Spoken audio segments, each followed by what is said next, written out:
Now, yesterday's storms caused damage to communities across the state. Yeah, take a look at this video here. This was just some of the flooding reported in Manchester, and you can see water rushing underneath the bridge all the way down. Almost looks like a river there. Yeah. And this area is known to flood. Yeah, Fox 61's Glenn Kittle joins us live this morning from Birch Street, where homeowners had some serious issues out there. Glenn.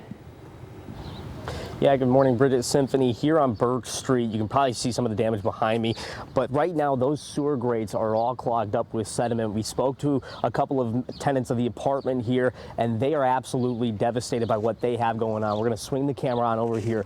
Take a look at that massive hole in the ground. There's about 3 feet of water in the basement there. The foundation there is completely cut out on the right side of this home.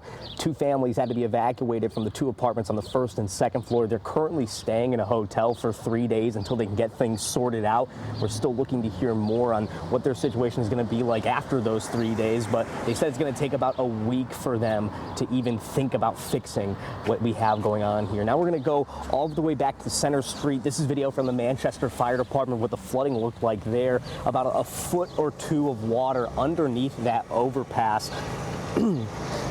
that went all the way down the road on Center Street and just submerged most of the road there. Across our state, flooding wasn't the only issue. A family in Wethersfield had a tree topple onto their Brimfield Road home, and a tree in Coventry is now charred after it was hit by lightning in the middle of the woods. That started a small fire that crews were able to put out, and coincidentally, as all this damage unfolded last night, the Manchester Board of Directors had a meeting to discuss flood issues in the town and how to prevent floods in the future. The board and Public Works said they want to focus on drainage projects on Birch and Center Streets, and that fixes are necessary to mitigate the damage.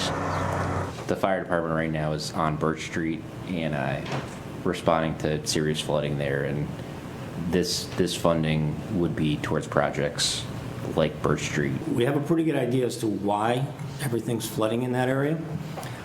In the past, we've talked about a $4 million price tag based on some previous design estimates that we had an engineer take a look at. So why is this only $3 million now? Well, it's because we believe there's opportunities here to kind of mesh this dry brook work and drainage improvements with some other utility work and some other road work. Now we're going to hear from the tenants that live in this apartment that has been evacuated coming up later tonight.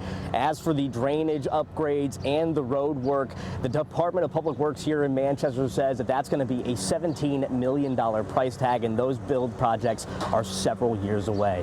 Live in Manchester, Glenn Kittle, Fox 61.